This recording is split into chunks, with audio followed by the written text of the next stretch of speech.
हाँ जी बच्चों, हम लोग आज चैप्टर स्टार्ट कर रहे हैं गवर्नमेंट बजट। गवर्नमेंट बजट के चैप्टर में पहले तो मुझे ये बताओ कि बजट वर्ड से आपका क्या मीनिंग है। क्या लगता है आपको कि बजट क्या होता है? Capacity to spend. अच्छा,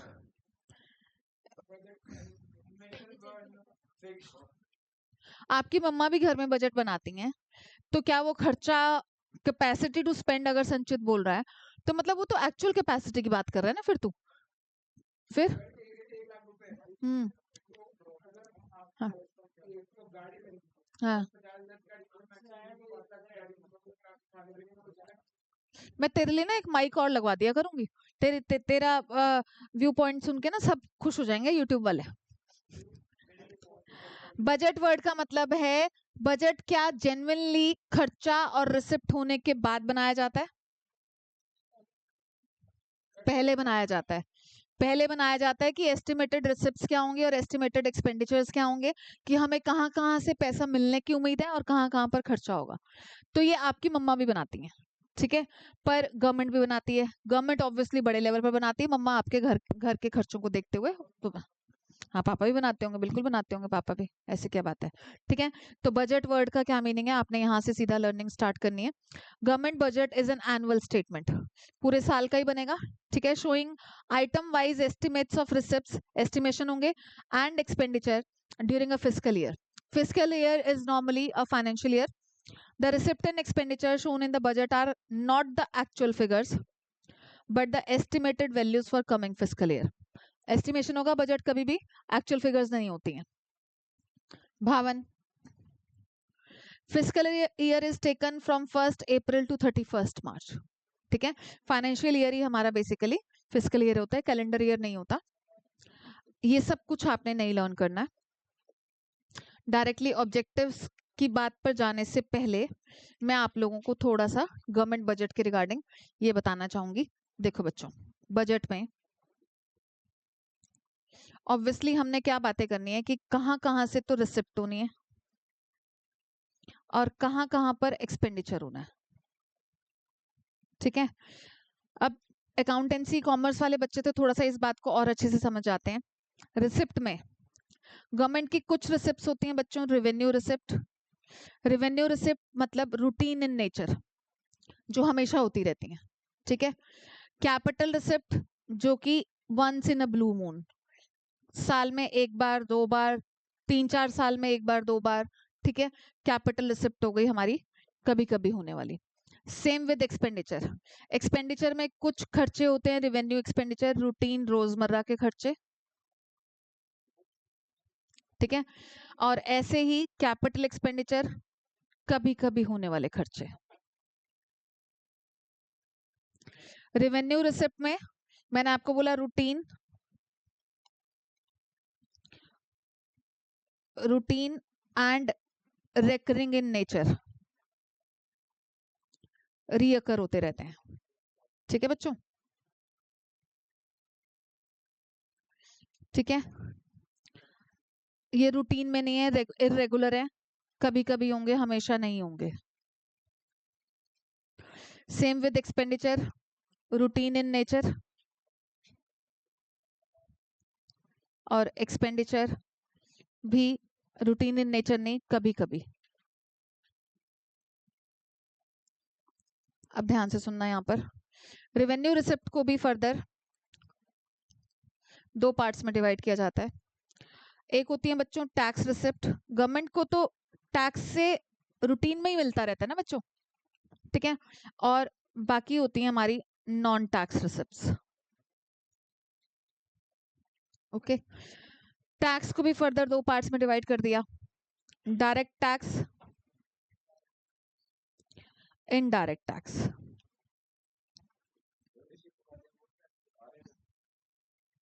हाँ, रिसिप्ट मतलब जो गवर्नमेंट के पास आ रहे हैं, गवर्नमेंट के पास, गवर्नमेंट का बजट है ना बेटा, गवर्नमेंट की एस्टिमेटेड रिसिप्ट्स कहाँ कहाँ से हैं और गवर्नमेंट के estimated expand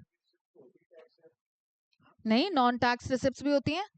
non tax receipts में गवर्नमेंट ने भी कहीं किसी किसी कंपनीज के शेयर्स खरीदे होते हैं तो dividends, licence fees, fines and penalties, red light jump करते हो, लगती है ना पेनल्टी, फाइन लगता है ना, fines and penalties. Direct tax क्या हो गया? डायरेक्ट टैक्स में खैर मतलब वो एग्जाम्पल है एक तरीके से, ठीक है। Fines and penalties, profits, government companies भी तो प्रॉफिट अर्न करती हैं, ठीक है। Dividend, licence fees, fines and penalties, government ने जो लोन शोन दिए होते हैं पब्लिक को या फिर स्टेट गवर्नमेंट्स को, उस पर इंटरेस्ट मिलता है। और गवर्नमेंट को कुछ एस चीट्स भी होती हैं। एस चीट पता है क्या? कि जैसे कोई पर्सन मर गया, उसका आगे कोई लीगल रिप्रेजेंटेटिव नहीं है, दूर दूर तक उसका कोई बेटा पोता, कोई बहन, कोई कोई कोई भी नहीं है, मतलब कोई वाली वारिस नहीं है उसका। अब क्या हुआ, कई सालों के बाद कोई कहीं से जग के आया कि जी ये फलाना बंदा तो ना, उसकी प्रॉपर्टी पड़ी हुई है, ठीक है। अब कोई कहीं से जग के आया कि जी ये वाला जो बंदा है ना, ये जो प्रॉपर्टी है जिस बंदे की थी, वो मेरे मामा का, नाने का, पता नहीं क्या था, बड़ा दूर का रिलेशन उसने बताया। तो अब गवर्नमेंट जब उसको हैंड ओवर करेगी ना वो प्रॉपर्टी, तो उसमें से अपनी कुछ कमीशन चार्ज कर लेती है गवर्नमेंट, क्योंकि बड़ा लंबा लंबा लंबा उसने अपना हिसाब किताब बताया, रिलेशनशिप बताया, ठीक है। तो एस चीट होता है, ये प्रॉपर लिखा हुआ है बुक में, तो कुछ ऐसा लिखने की जरूरत नहीं है। इसके बाद स्पेशल असेसमेंट्स। स्पेशल असेसमेंट्स क्या होती हैं बच्चों? फॉर एग्जाम्पल, मेरे घर के बाहर से यहाँ से मेट्रो का ट्रैक बिक जाए अगर, तो उसकी वजह से हमारी प्रॉपर्टी की वैल्यू बढ़ जाएगी। अब गवर्नमेंट ना उसमें भी अपना हिस्सा मांगेगी कि भैया ये जो आपके मकान की वैल्यू बढ़ी है, ये हमारी इंफ्रास्ट्रक्चरल डेवलपमेंट की वजह से बढ़ी है, तो आप भी हमें इसमें हिस्सा दो। अब फॉर एग्जाम्पल वो 4 लाख 5 लाख बना, क्या दे दें डैडी कि हाँ ले जाओ ले जाओ, चल अभी अभी अभी दे, अभी मांगे तो अभी दे दें? हाँ, बेचते टाइम देंगे। अभी तो मतलब अभी क्यों दें? अभी हमें क्या पता कि जब फाइनली हम बेचेंगे तो ये कितने का बिकेगा, और अगर ये मेट्रो ना होती तो कितने का बिक रहा था और अब कितने का बिक रहा है, तो तब हम बेचने के टाइम पर जब पैसा आएगा उसमें से गवर्नमेंट को उसका हिस्सा दे देंगे। वो डिपेंड करता है परसेंटेज, ठीक है। तो गवर्नमेंट के पास टैक्सेस के अलावा और भी रिसिप्ट्स हैं, ऐसी बात नहीं कि सिर्फ टैक्स ही एक रिसिप्ट है। और कैपिटल रिसिप्ट में, कैपिटल रिसिप्ट जो कि इरेगुलर इन नेचर है, इसमें गवर्नमेंट की एक तो हो जाती हैं बच्चों स्मॉल इन्वेस्टमेंट्स। गवर्नमेंट की इन्वेस्टमेंट नहीं, मैं ये कहूंगी रादर कि पब्लिक ने गवर्नमेंट के पास जो स्कीम्स में पैसा लगाया होता है, लाइक पोस्ट ऑफिस के सेविंग स्कीम्स, सुकन्या, इंदिरा विकास पत्र, किसान विकास पत्र, नेशनल सेविंग सर्टिफिकेट, तो उस पर डिविडेंड मिल गया ना गवर्नमेंट को, वो तो रूटीन इन नेचर है। पब्लिक ने जो गवर्नमेंट के पास पैसा जमा किया हुआ है, वो गवर्नमेंट के लिए इरेगुलर इन नेचर है, जरूरी नहीं है कि पब्लिक रूटीन में वो पैसा जमा करती रहे। इसके अलावा डिसइन्वेस्टमेंट नहीं, मैं यहाँ पर ना पहले बोरिंग्स लिखती हूँ, उसके पीछे रीजन है। बोरिंग्स क्या कि गवर्नमेंट ने स्टेट गवर्नमेंट से, सेंट्रल बैंक से पैसा बोरो किया, ठीक है। तो ये भी गवर्नमेंट के लिए हमेशा रोज रोज थोड़ी ना करेगी गवर्नमेंट, कभी करेगी। हाँ, गवर्नमेंट को भी पैसे की जरूरत होती है भाई। मैंने इनफैक्ट आपको बैंकिंग वाले चैप्टर में एक टाइप बताई थी कि गवर्नमेंट जब सेंट्रल बैंक को अप्रोच करती है कि शॉर्ट टर्म टाइम पीरियड के लिए हमें पैसा चाहिए, तो गवर्नमेंट तो सेंट्रल बैंक को बोलेगी ना, वो कमर्शियल बैंक को थोड़ी ना बोलेगी। गवर्नमेंट का यूनियन बैंक ऑफ इंडिया आएगी, हाँ जी हमें पैसा चाहिए, वो तो सेंट्रल बैंक को बोलेगी, और फिर सेंट्रल बैंक गवर्नमेंट के बिहाफ पर क्या इशू करता है? Very good Pushkar, very nice, बहुत बढ़िया। ट्रेजरी बिल्स इशू करता है, जिसका other name is zero coupon bonds. Very good Parth. नहीं, वो तो शेयर्स होते हैं, ठीक है। जीरो कूपन बॉन्ड्स क्यों बोलते हैं? क्योंकि वो treasury bills issued at discount होते हैं। हाँ, मिनिमम अमाउंट 25,000, हाँ 0% इंटरेस्ट होता है, minimum amount 25,000 in multiples thereof, या तो 25,000 का होगा, वो 50,000 का होगा, 75,000 का होगा।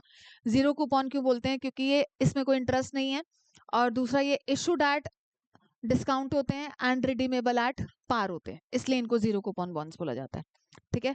वेरी गुड पुष्कर, अच्छी बात है, घर जाकर कुछ बुक उठाते हो, पढ़ते हो, खोलते हो कि मैम ने पढ़ाया है, तो ध्यान से सुनते हो, फिर ये भी अच्छी बात है बेटा। स्मॉल इन्वेस्टमेंट्स, बोरिंग्स, इसके अलावा और क्या होती हैं? Disinvestment, disinvestment is the other name of privatisation. Government companies को, पब्लिक कंपनीज को प्राइवेटाइज कर दिया गया।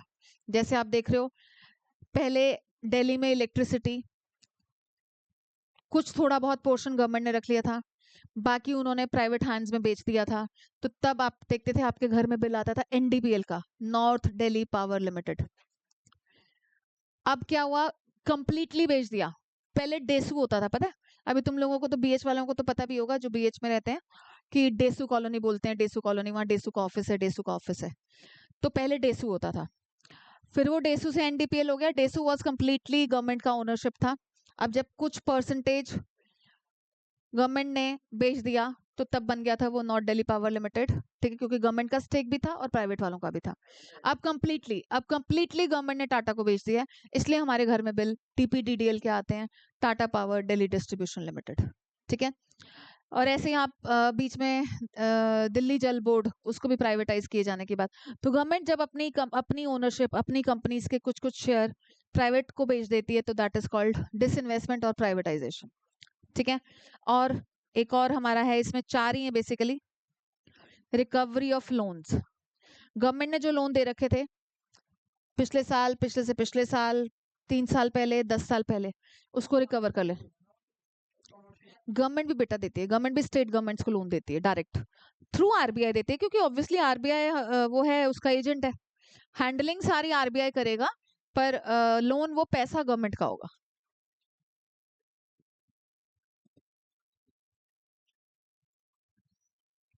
ठीक है, अब देखो ध्यान से सुनना, इन दोनों से, स्मॉल इन्वेस्टमेंट एंड बोरोइंग से, these are called debt creating capital receipts.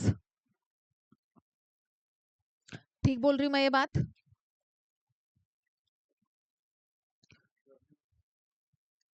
Date creating capital receipt, capital in nature तो है ही, इनकी डेट क्रिएटिंग का मतलब क्या है, इन दोनों से लायबिलिटी इंक्रीज हो जाती है गवर्नमेंट की।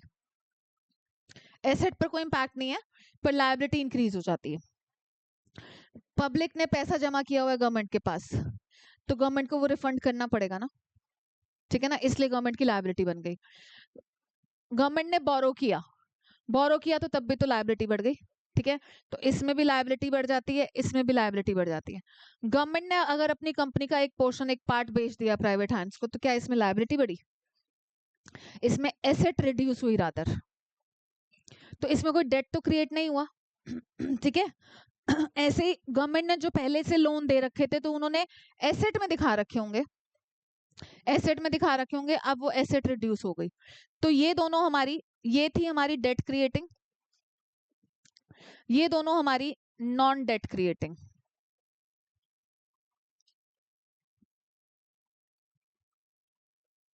Non debt creating capital receipts,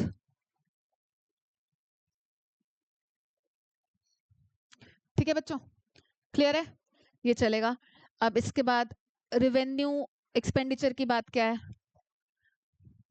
law and order, health and sanitation, routine in nature आप देखते हो, ठीक है। इसमें कैपिटल एक्सपेंडिचर में कोई फ्लाईओवर बना, कोई स्कूल बना, स्कूल बिल्डिंग, कोई हॉस्पिटल की बिल्डिंग बनी, तो ये तो कभी कभी बनेगी ना, हर रोज थोड़ी ना गवर्नमेंट बैठकर गवर्नमेंट हॉस्पिटल खोलती रहेगी।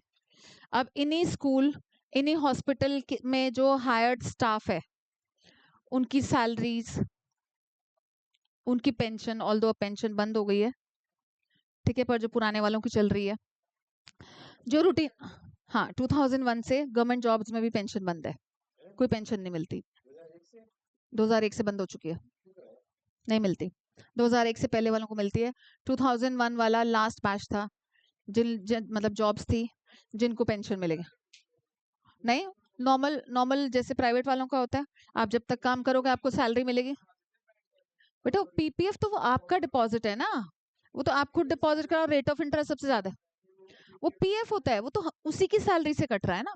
हाँ, वो रिटायरमेंट के टाइम पर इकट्ठा पैसा तो मिलता है, जो मैंने आपको नेशनल इनकम के न्यूमेरिकल में कराया था, वो तो पर पैसा उसके उसी की सैलरी का कटा हुआ हिस्सा, कमीशन मतलब परसेंटेज एक, और फिर एम्प्लॉयर ने भी कंट्रीब्यूट कर दिया। ये नहीं है ना कि जितना टाइम वो आफ्टर रिटायरमेंट 60 के बाद वो इंसान जिंदा रहेगा तो उसको हर महीने कुछ पेंशन आएगी, वो वाला सीन खत्म हो गया अब। ठीक है, अब पेंशन नहीं है, इसलिए अब गवर्नमेंट जॉब और प्राइवेट जॉब बिल्कुल इक्विवेलेंट है। बस थोड़ा सा सुख इंडिया में ये है कि गवर्नमेंट जॉब में उतना काम का बर्डन नहीं है। आप लोगों में ने भी देखा होगा, गवर्नमेंट ऑफिसेज में जाओ, हाँ मतलब जॉब सिक्योरिटी भी है। प्राइवेट वाला तो आपको कभी भी 1 महीने 2 महीने का नोटिस देकर निकाल सकता है। ठीक है बच्चों, तो ये हमारा पूरे चैप्टर का एक तरह से स्पेशली एक्सपेंडिचर और रिसिप्ट का सम अप है। Revenue receipt and revenue expenditure, इन दोनों से ये दोनों इकट्ठे रेवेन्यू बजट के अंडर आ जाएंगे। ठीक है, कि रूटीन वाला बजट। ऐसे ही capital receipt and capital expenditure, ये दोनों कैपिटल बजट के अंडर आ जाएंगे। ओके बच्चों, आ जाते हैं अब हम बुक में। नहीं,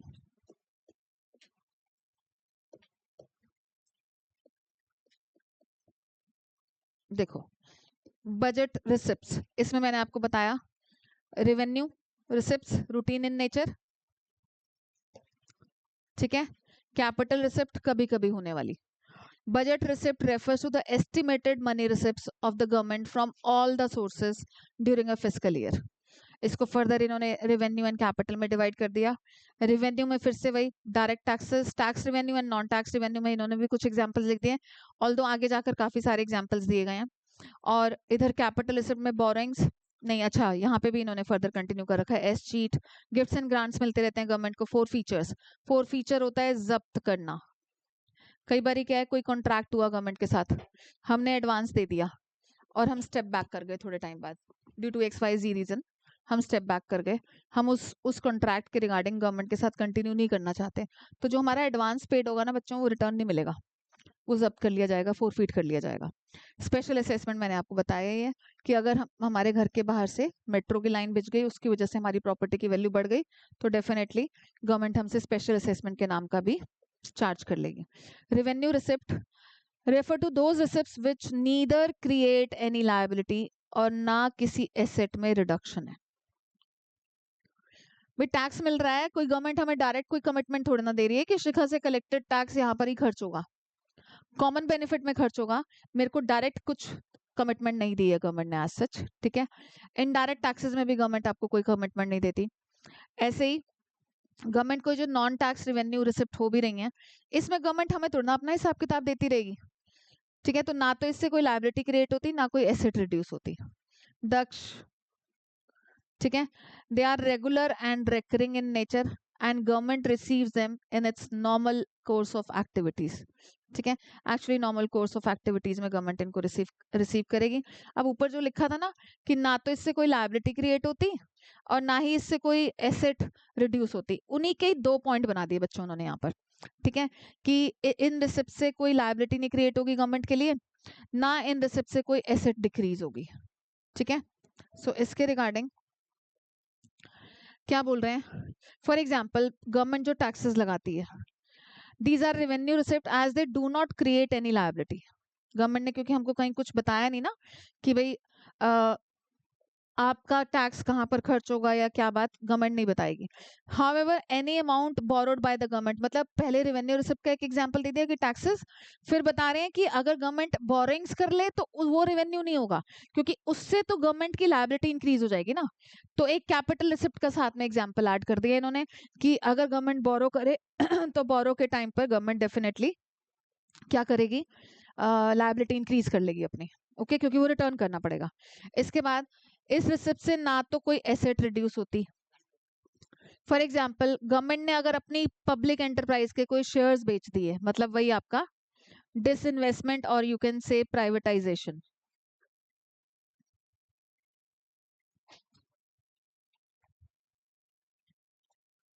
तो उसकी वजह से डिसइन्वेस्टमेंट या प्राइवेटाइजेशन की वजह से ऑब्वियसली गवर्नमेंट की कोई एसेट रिड्यूस हो गई।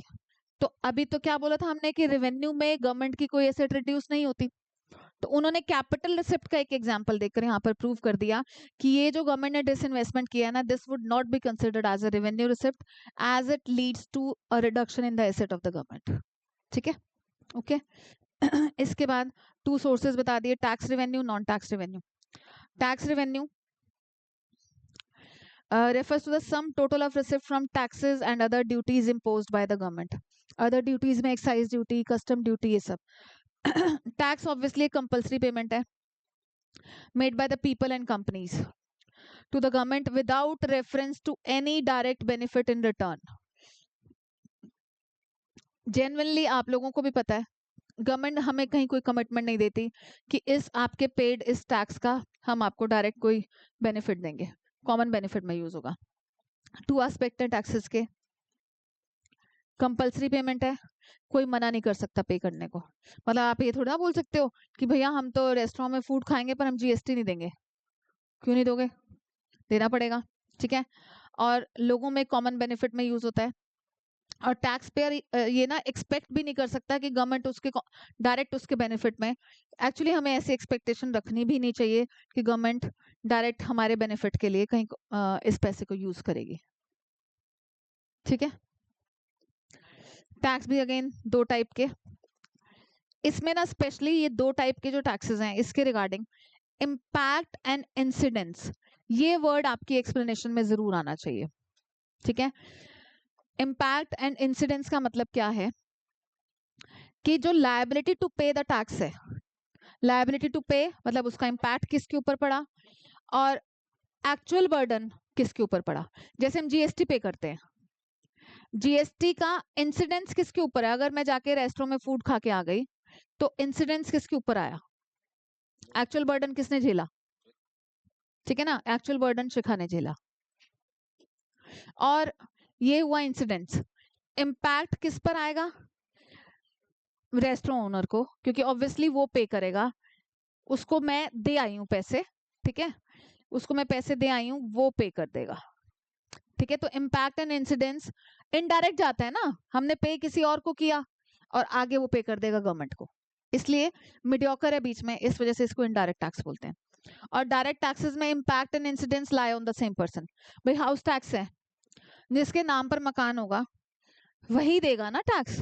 कल को डैडी ये थोड़ा ना बोल सकते हैं नहीं भाई पड़ोसी से ले लो, मकान मेरे नाम है पर मेरा टैक्स केशव पे करेगा, क्यों करेगा।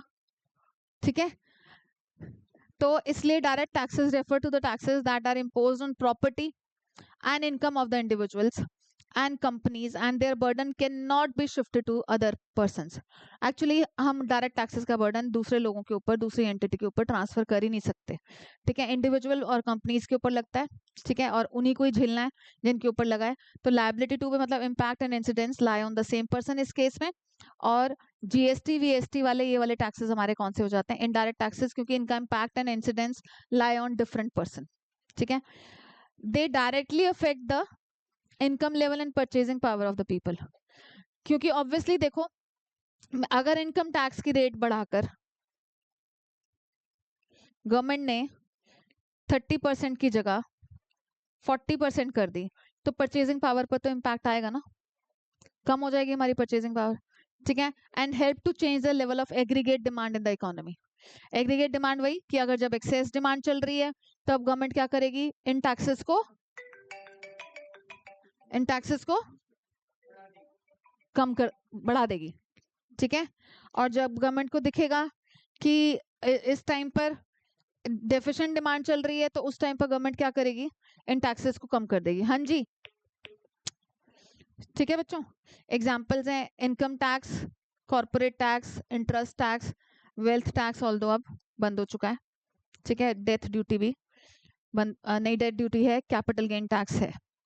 ठीक है, direct tax progressive in nature है, रिग्रेसिव है और प्रोपोर्शनल है। It can be progressive, regressive और प्रोपोर्शनल। इसके रिगार्डिंग अभी बताती हूँ। Indirect taxes are those taxes which can be shifted to another person or entity. Their monetary burden is ultimately borne by final users of goods and services rather than the person जिसके ऊपर वो tax लगा है. ठीक है. They are imposed on goods and services. देखो इसमें मैंने स्पेशली ये बात लिखी हुई है, पुरानी बुक्स में ना ये लिखी गई थी, तो आप इसको लिख लो तो बेटर है. गुड्स एंड सर्विसेज पर लगता है या फिर इंडिविजुअल एंड कंपनीज पर लगता है थ्रू देयर कंजम्पशन एक्सपेंडिचर. भाई कोई इंडिविजुअल कोई कुछ कंजम्पशन करेगा, मतलब कोई गुड्स या सर्विसेज खरीदेगा, तो उस पर भी तो ये वाला टैक्स लगेगा ना. कंपनी भी, अब कंपनी में कहीं कोई सर्विसेज ली गई, कोई ट्रांसपोर्टेशन सर्विसेज, कोई वो जा रहा है टूर पे जा रहा है जी पूरा ऑफिस स्टाफ, तो उस पर कंपनी ने क्या पे करा, कंपनी ने जो ट्रांसपोर्टेशन फीस पे करी उसके ऊपर जो टैक्स पे करा, जीएसटी लगा, तो वो भी तो उनका कंजम्पशन एक्सपेंडिचर है. ठीक है. तो ये बात लिख लेना, पुरानी बुक्स में होती थी, अब न्यू बुक्स में ना ये हट गई है थोड़ी सी, तो आपकी टीचर्स आपको इस लैंग्वेज में देकर भी आपसे पूछ सकते हैं कि ये किस टाइप का टैक्स है. ठीक है. अब इसका impact and incidence lie on different persons और इसका burden can be shifted to others. ठीक है बच्चों. इसके बाद एग्जाम्पल्स दे दिए. अब तो वन नेशन वन टैक्स के चक्कर में जीएसटी हो गया, गुड्स एंड सर्विसेज टैक्स. ठीक है. Indirect taxes can be avoided. कैसे अवॉइड कर सकते हैं? क्या मैं रेस्टोरेंट में फूड खा के कह सकती हूँ मेरी साइड वाली टेबल वाला ये टैक्स पे कर देगा, जीएसटी पे कर देगा? आप इसको अवॉइड सिर्फ इस केस में कर सकते हो, आप मत खाओ, मत जाने खाओ, ओह मत खाने जाओ. ठीक है. आप मूवी मत देखने जाओ. ये थोड़ा ना कि शिखा मूवी नहीं देखने जाएगी तो पीवीआर खाली पड़ा रहेगा, कोई और उस सीट को अवेल कर लेगा, कोई और परचेज कर लेगा उस टिकट को. पर ये नहीं ना कि शिखा ने ले लिया और उसके बाद शिखा कह रही है मैं टैक्स नहीं पे कर रही. ठीक है बच्चों. ओके. कैसे हम क्लासिफाई कर सकते हैं कि कोई टैक्स डायरेक्ट टैक्स है? अगर उसका burden can not be shifted, और अगर बर्डन कैन बी शिफ्टेड तो वो हो जाएगा हमारा इनडायरेक्ट टैक्स. अब दोनों में डिफरेंस, इंडिविजुअल एंड कंपनीज पर लगता है डायरेक्ट टैक्स, ये गुड्स एंड सर्विसेज पर लगता है indirect tax. Burden can not be shifted तो मतलब impact and incidence is on the same person. इसका burden can be shifted, impact and incidence is on different persons. ठीक है बच्चों. जनरली प्रोग्रेसिव इन नेचर, इधर मैंने नीचे एग्जांपल, आपको पता है कि टैक्स की स्लैब्स होती हैं बच्चों. अगर आप ज्यादा कमाओगे तो ऑब्वियसली आप ज्यादा परसेंटेज वाले स्लैब में आ जाओगे, आप कम कमाओगे तो कम परसेंटेज वाले स्लैब में आओगे. आपको पता है ना 10%, 20%, 30% मैक्सिमम इनकम्स पर सैलरीड क्लास पीपल के ऊपर 30% का वो टैक्स चार्ज किया जाता है. ठीक है बच्चों. तो ये और ये तो प्रोपोर्शनल है. आपने कभी 4 टूथपेस्ट खरीदे, कभी 2 खरीदे, तो ये तो प्रोपोर्शनेट हो जाएगा ना. ये गवर्नमेंट कल को ये थोड़ा ना बोलेगी कि तू 4 की जगह 2 टूथपेस्ट क्यों यूज कर रहा है, भाई हमारी मर्जी. ठीक है. तो ये इनका फिक्स है, और दो खरीदोगे तब भी 10% लगेगा, 4 खरीदोगे तब भी 10% लगेगा. ठीक है ना. इसलिए इसको प्रोपोर्शनल बोलते हैं. कवरेज की अगर आप बात करो, डायरेक्ट टैक्स की लिमिटेड रीच है.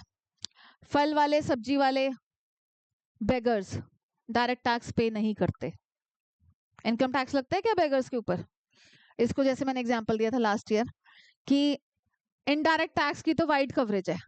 आप रेलवे स्टेशन पर सड़कों पर बैठे हुए बेगर्स को कपड़ा दे दोगे दान में, साबुन तेल बांट दोगे, रोटी दाल चावल दे दोगे, उनको कुछ तो बेसिक नेसेसिटीज खुद खरीदनी होंगी ना. हैं?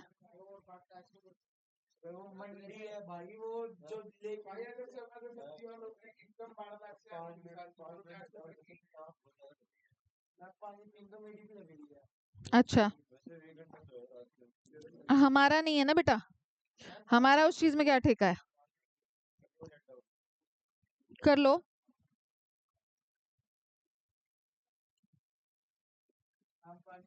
नो, नहीं. ठीक है बच्चों. इसके बाद ये तो आपके एग्जाम्पल्स आएंगे, ये एग्जाम्पल्स आएंगे आपके उसमें किसमें आपसे पूछा जाएगा, पर आपने ना ये चीज, ये वर्ड्स फिर से रहेंगे बच्चों। इम्पैक्ट ये बताना जरूरी है कि कॉर्पोरेशन टैक्स, इसका impact and incidence lie on the same person. GST impact and incidence lie on different person. Income tax impact and incidence lie on same person. Capital gain tax, direct tax impact and incidence, मतलब ये impact and incidence word आना जरूरी है। 1 1 mark में आते हैं questions, आप देख सकते हो आपकी बुक में भी लिखे हुए हैं कि ज्यादातर तो वैसे कंपार्टमेंट के पेपर में आए हैं, पर आते हैं। ठीक है बच्चों,